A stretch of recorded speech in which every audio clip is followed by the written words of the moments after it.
नमस्कार, मैं Geetanjali Verma, assistant professor drawing and painting, SMM government girls college Bhilwara. आज के इस वीडियो में हम बीए पार्ट थर्ड के थ्योरी पेपर में जेएम विलियम टर्नर का अध्ययन करेंगे, जो कि जॉन कॉन्स्टेबल के साथ ही विश्व प्रसिद्ध इंग्लिश लैंडस्केप पेंटर्स में से एक थे। टर्नर की रुचि शास्त्रीय रंग की थी, प्रायः समुद्री दृश्य, पर्वत, चमकती धूप, गंभीर व विशाल मेघों से आच्छादित आकाश उन्हें प्रिय थे। उनका मुख्य लक्ष्य प्रकृति की विशालता और भयावहता का चित्रण करके दर्शकों को आश्चर्य विभोर करना था। यह प्रभाव उत्पन्न करने के लिए वे प्रकाश को विशृंखलित भी किया करते थे। टर्नर का जन्म 23 अप्रैल 1775 को लंदन में मेडन लेन के राजकीय उद्यान के पीछे हुआ था। ये सेंट जॉर्ज का जन्मदिन भी था। यही शेक्सपियर का भी जन्मदिन था। टर्नर के पिता नाई थे और उनकी दुकान 26 मेडन लेन लंदन में थी और यही इनका निवास भी था। टर्नर के पिता बाल कलाकार की रुचि देखकर कला गुरु के पास ले गए तो उस कलाकार ने उत्तर दिया, किसी चमार के पास जूते बनवाने भेजें, वह कला क्या सीखेगा, वह कभी कलाकार नहीं हो सकता। फिर भी टर्नर ने हिम्मत नहीं हारी और अटूट लगन एवं कठोर साधना करते हुए उन्होंने अपनी प्रतिभा को चमकाया। वे शहर छोड़कर गांव चले गए, प्रकृति का रेखांकन किया। उन्होंने सुंदर व विभत्स प्रकृति को गहराई से देखा और प्रत्येक प्रकार के दृश्य चित्र अंकित किए। सर्वप्रथम टर्नर के रेखा चित्रों को उनके पिता ने अपनी दुकान में लगाया और यहाँ से ही कला के कलाकार के लिए द्वार खुल गए।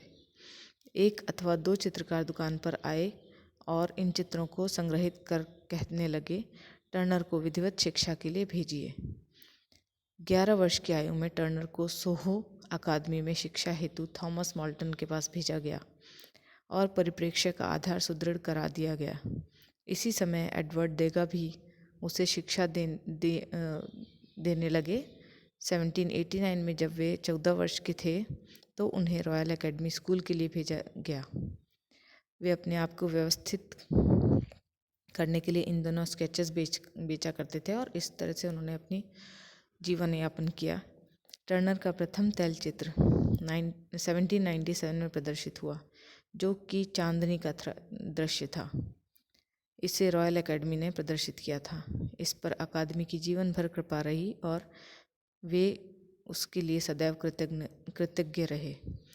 27 वर्ष की आयु में वे परिप्रेक्ष्य के प्रोफेसर नियुक्त किए गए।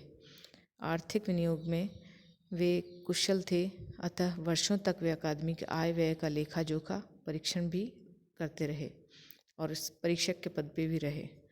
1792 में उन्होंने अपनी प्रथम स्केच यात्रा आरंभ की और अगली अर्धशती तक भी उनकी यह यात्राएं समय समय पर होती रहीं।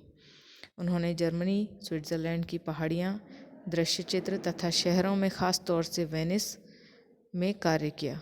उन्होंने आग तूफान को सूर्य के प्रकाश के साथ आत्मसात किया। डॉक्टर मुनरो के घर गर्टन नामक चित्रकार से उनकी भेंट हुई व टर्नर का उन पर व्यापक प्रभाव पड़ा। आज इन दोनों के जल रंग के चित्रों को अलग कर पाना संभव नहीं है। लगभग ये एक से ही प्रभाव के साथ बने हुए हैं। 1796 तक टर्नर जलरंग द्वारा स्थानीय जलवायु का अध्ययन करते हुए चित्रांकन करते थे, किंतु उन्होंने उस समय तक तैल रंग में भी चित्रण शुरू कर दिया था। इस समय उनके पवन चक्की का नदी तट व चांदनी नामक चित्रों पर 17वीं सदी के डच चित्रकार का प्रभाव है। इसके उपरांत टर्नर विल्सन व क्लॉद से प्रभावित हुए और उन्होंने महान शैली की रचना करना आरंभ किया। 1802 में नेपोलियन द्वारा लूटे चित्रों की प्रदर्शनी में लूव्र गए। वहां उन्होंने पोज़न के चित्रों की पर्याप्त प्रशंसा की, किंतु 1803 में उन्होंने जो चित्र अंकित किए उनमें स्वच्छंदतावादी प्रवृत्ति है। इस चित्र को अपूर्ण कहकर टर्नर की आलोचना की गई। इसके बाद कला के आलोचक उनके पक्ष तथा विपक्ष में बहुत समय तक लड़ते रहे। इन आलोचकों से उनके बड़े चित्रों का विक्रय प्रभावित हुआ और 1806 में उनके चित्र बेकार समझे जाने लगे। स्वयं टर्नर भी चित्रकला के शौक को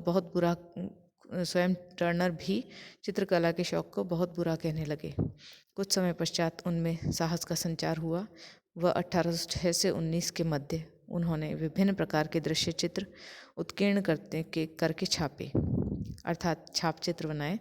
यह चित्र श्रृंखला जो लीनियर स्टूडियोरम नाम से प्रसिद्ध है, असफल रही।